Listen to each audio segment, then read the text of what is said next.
À 22 ans, Charles Darwin embarque en tant que naturaliste à bord du Beagle pour un long voyage d'exploration autour du monde.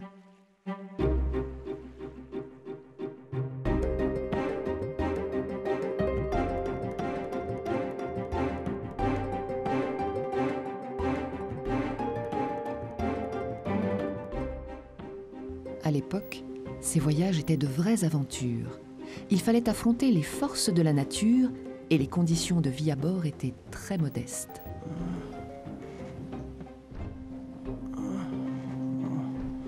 Darwin souffrait terriblement du mal de mer. Mais ses souffrances étaient pleinement compensées par la beauté des paysages qu'il découvrait sur d'autres continents. Dans la forêt tropicale, il contemplait plein d'admiration la richesse et la diversité du monde vivant. Oh, cette nature est magnifique. Darwin passe beaucoup de temps à observer les animaux et les plantes.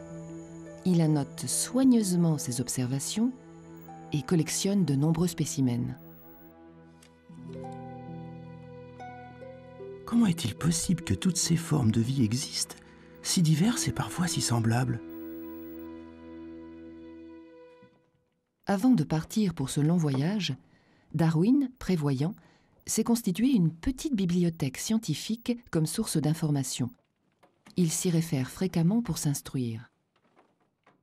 Un ouvrage emblématique propose un système de classification de toutes les espèces. Les animaux y sont classés en groupes selon des critères anatomiques. Darwin constate que cette classification n'est pas toujours cohérente. Ainsi, dans la première édition de cet ouvrage, Linné classe les baleines dans le groupe des poissons, alors que dans la 10e édition, les baleines sont classées chez les mammifères. Effectivement, les baleines mères allaitent leurs petits. Et, par ailleurs, contrairement à la plupart des animaux aquatiques, ces géants des océans remontent à la surface de l'eau pour respirer.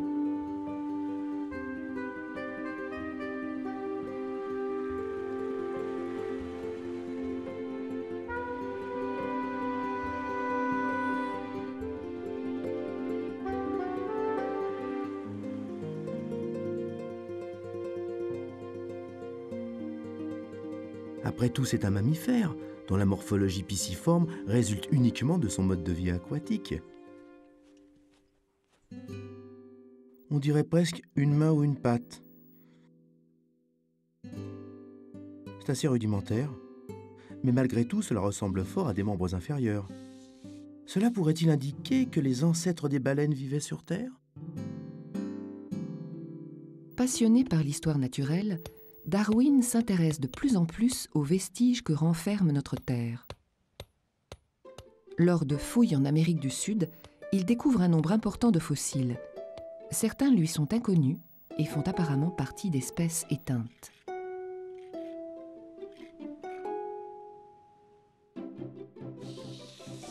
D'autres fossiles sont présents dans différentes couches géologiques et ont donc dû exister pendant de longues périodes. En revanche, la plupart des espèces vivantes sont introuvables dans les couches les plus anciennes. Darwin conclut que l'apparition et la disparition d'espèces dans des aires géologiques bien distinctes semblent indiquer que les espèces subissent des transformations au fil du temps. Ces changements peuvent également être observés à l'échelle de notre temps. Effectivement, les éleveurs d'animaux choisissent les individus possédant des caractères désirés et les font se reproduire pour successivement obtenir des animaux adaptés à leur usage. Ainsi, un cheval de labour se distingue visiblement d'un cheval de course.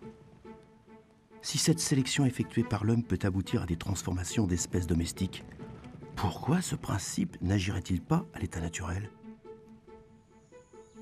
Mais quels pourraient être les critères de sélection naturelle ? La nature nous donne l'impression d'une abondance inépuisable. Mais au quotidien, chaque individu, quelle qu'en soit l'espèce, lutte en permanence pour son existence. S'il n'y a plus de nourriture, la survie de l'espèce est menacée. Un simple jeu de calcul nous le prouve d'ailleurs. Imaginons un couple d'éléphants. Nous savons que ce couple peut se reproduire à l'âge de 30 ans et avoir 6 petits au long d'une existence estimée à environ 100 ans. Chaque génération de la descendance de ce couple répète ce scénario et aboutira en 750 années à une population de 19 millions d'éléphants vivants.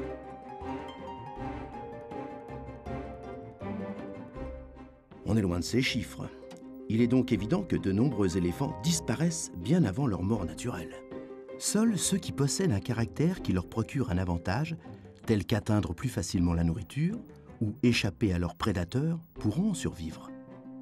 Ces variations apparaissent au hasard et la nature sélectionne celles qui sont favorables dans le milieu de vie. Ainsi, au long des générations et sur des longues périodes de temps, une nouvelle espèce, mieux adaptée à son milieu de vie, pourra apparaître.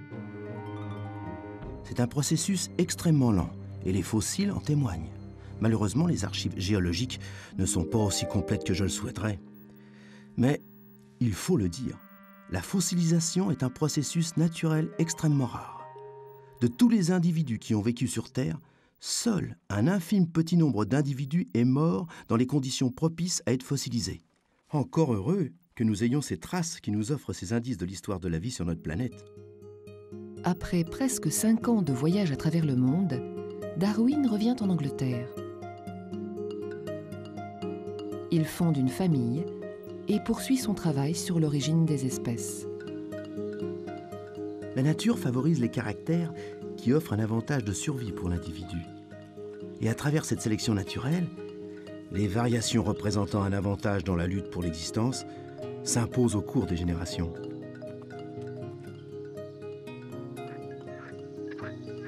Ce plumage énorme de la queue du paon n'est assurément pas bien pratique pour voler. Et cela doit représenter un terrible handicap, car son prédateur, comme le tigre, n'aura aucun problème pour s'emparer de cette proie. Au vu de ma théorie, quel avantage pourrait procurer ce caractère? Oh Charles, regarde comme c'est beau! En fait, il n'y a pas que la survie qui compte. Aussi faut-il que l'individu arrive à transmettre ses caractères à la génération suivante. Apparemment, chez certaines espèces, cela implique un vrai jeu de séduction et une concurrence pour la reproduction. La sélection sexuelle peut ainsi influencer la transformation de l'espèce et aboutir à des caractères pas très avantageux pour la survie de l'individu. Plus Darwin observe, s'interroge, plus il avance dans ce raisonnement. Je pense que tous les organismes, vivants et morts, sont apparentés. Chaque branche de l'arbre représente une espèce. Chaque nœud d'embranchement représente un ancêtre commun. Et poursuivant cette logique, l'ensemble du monde vivant descend d'un seul ancêtre commun. À son époque, la pensée de Darwin rencontrait beaucoup de réticences. « Charles, je n'aime pas tes idées. » Mais heureusement, Darwin était aussi entouré de nombreux amis scientifiques qui l'encourageaient dans ses recherches.